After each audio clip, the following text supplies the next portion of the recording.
La prise en charge d'un diabétique, et en particulier d'un diabétique de type 2, elle repose sur deux piliers. Le premier est bien évidemment la prise en charge médicale qui est faite par le médecin, en général le médecin traitant, mais aussi par une bonne éducation thérapeutique du patient, de façon à ce que le patient puisse s'impliquer lui-même dans sa maladie. Et une des vocations de la maison du diabète, c'est de mettre à disposition de ces patients des outils éducatifs de façon à leur permettre une évolution de leur mode de vie. Je dis bien évolution de leur mode de vie, parce qu'on ne peut pas demander à un diabétique de type 2 de changer brutalement et complètement de comportement. C'est irréaliste.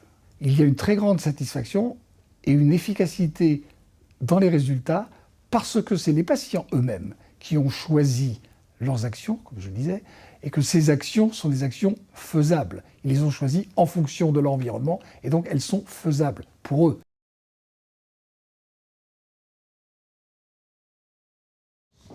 Alors, bonjour messieurs, dames. Je me présente, donc je suis Audrey Boutin, je suis diététicienne donc, à la Maison du Diabète de Bordeaux. Donc je viens d'un petit peu loin, hein, n'est-ce pas? Aujourd'hui, on va faire ensemble un livret. Donc on vous a proposé de venir pour apprendre à maîtriser les risques cardiovasculaires. Les risques cardiovasculaires, ça va être la santé de vos artères. Nous sommes donc ici dans la première phase qui vise tout d'abord à accueillir les apprenants, bien sûr, et ensuite à les amener à travailler à partir de leurs résultats d'examen les plus récents possibles, de façon à traduire ces résultats d'examen en points que nous avons travaillés bien sûr au préalable et qui sont présentés dans le livret qui est remis à chaque personne.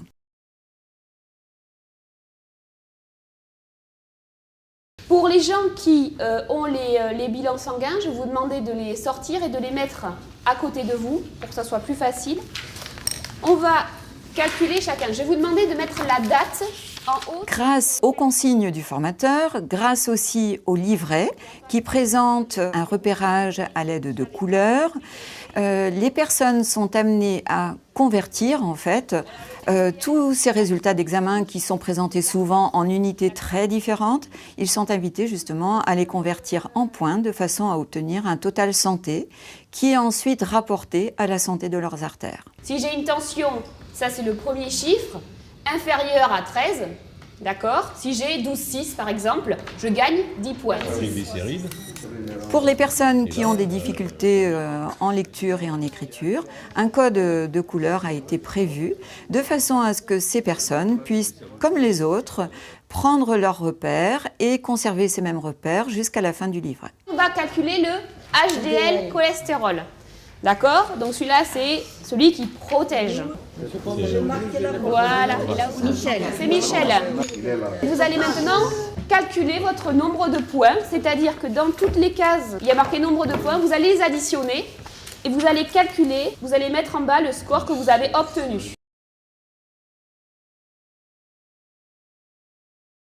Est-ce que vous pouvez nous lire un petit peu les totales santé que vous voyez? Les chiffres, est-ce que vous les voyez d'ici? Durant ce moment, les apprenants viennent mettre leurs résultats donc, sur un tableau de synthèse. Alors pourquoi ce tableau de synthèse? Eh bien tout simplement parce qu'il va permettre d'activer l'analyse par des comparaisons entre les différents résultats. C'est ce qui va permettre à certains apprenants, par exemple, de découvrir qu'ils peuvent avoir le même total santé tout en ayant des résultats différents pour chacune des variables. Vous pouvez avoir le même résultat, mais si on regarde, je sais pas, par exemple, au niveau de Manubia, par exemple, elle a 38, on va prendre quelqu'un d'autre. Allez, Manuel. Avec Manuel, 38 aussi.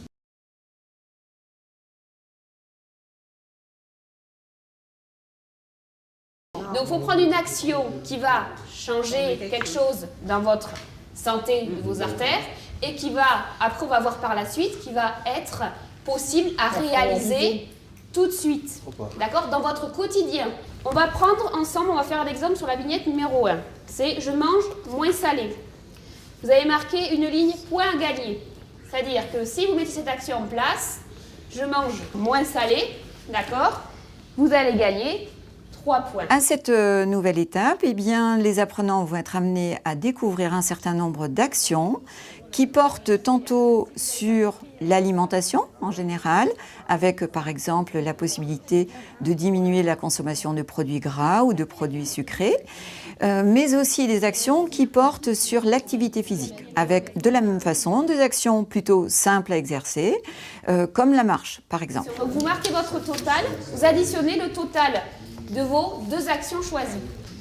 Les effets conjugués d'une action qui porte sur l'alimentation avec l'activité physique vont être effectivement tout à fait bénéfiques pour la santé globale des artères et la santé même, je dirais, plus globale de l'individu. Et ici, ça donne un point. C'est parce que l'apprenant agit sur les connaissances qu'il va pouvoir non seulement se les approprier, mais aussi pouvoir montrer comment il a compris ces mêmes connaissances. C'est très important pour le formateur parce que c'est par la mise en activité que le formateur va pouvoir s'assurer justement que la personne a compris ce qu'il y avait véritablement à comprendre.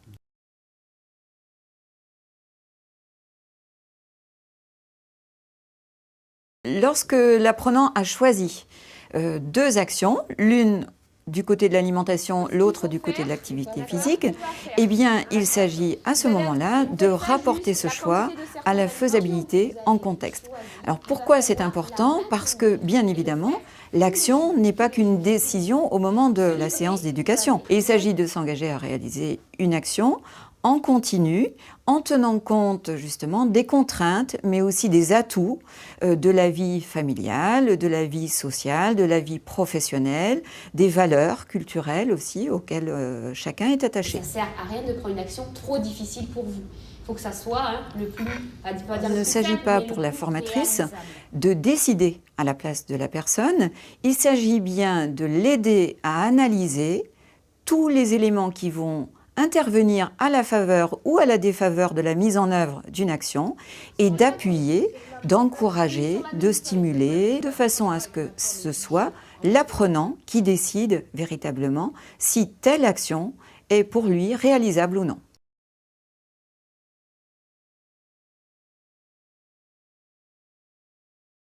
Durant cette phase de synthèse, ce qui est important pour l'apprenant, c'est de valider les 2 choix qu'il a eu l'occasion d'analyser.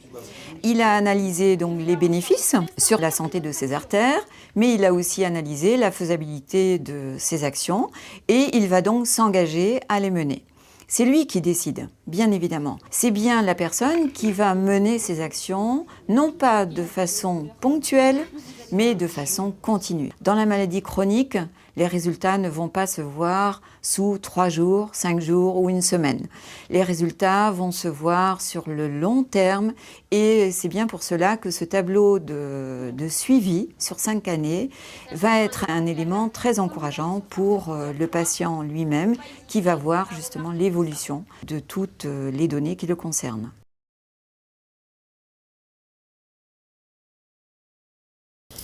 Et à la fin, vous marquez, donc vous notez vos points, tout le monde l'a fait, le total santé va augmenter, mon total... La synthèse vise tout d'abord à rendre lisible l'ensemble des résultats des apprenants, mais cette synthèse permet aussi à la formatrice de collecter des données qu'elle va conserver de façon à pouvoir consulter ces données à chaque fois que l'apprenant va être revu.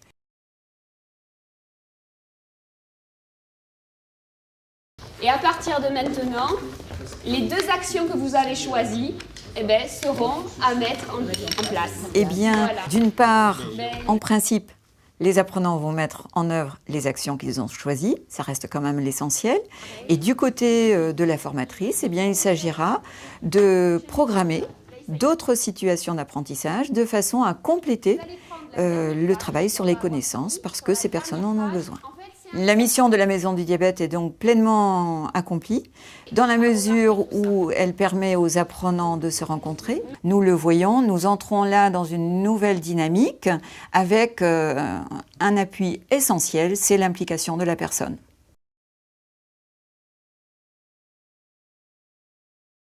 chaque diabète a un cas particulier. Par contre, ça nous aide à avancer, parce que là, comme moi, par exemple, il faudrait que je marche pas mal, et on me disait de marcher une demi-heure par jour, je ne le fais pas. Par contre, sur le carnet, il y a marqué 3 fois par semaine, ça, je vais le faire, je m'engage. Les graisses, pour moi, ça ne fera pas de mal, je m'engage, vous voyez ce que je veux dire. C'est des trucs, il y a quand même des choses qu'on peut faire soi-même. La maison du diabète m'a d'une part redonné le goût de vouloir faire à manger, hein, d'apprendre, de définir les protéines, les glucides, enfin et ainsi de suite, et m'a surtout aussi appris à manger autrement. Ça c'est quand même plus qu'important, et à devenir mon propre chef au niveau de l'équilibre de mes repas. Ça va me faire gagner justement avec le système de 9 points. À 36, je passe à 45. Et ça, je suis sûr, bon attention, je peux avoir une petite rechute, mais je suis sûr que je pourrais l'atteindre, ça. Je trouve que d'être simplement avec les médecins, c'est pas suffisant. Parce que déjà, le médecin, il aurait fallu qu'il passe au moins 1 heure avec vous. Or, ils ne prennent jamais ce temps-là. Hein. Des fois, en un quart d'heure, ils ont fait le tour. Tandis que dans une association, on peut en discuter, on peut en parler. C'est quand même... Et puis, on a la chance, je trouve, que, enfin, moi, tout au moins, à la maison du diabète, là, à Saint-Maur, les gens sont très, très compétents. Vraiment, il y a une grosse écoute.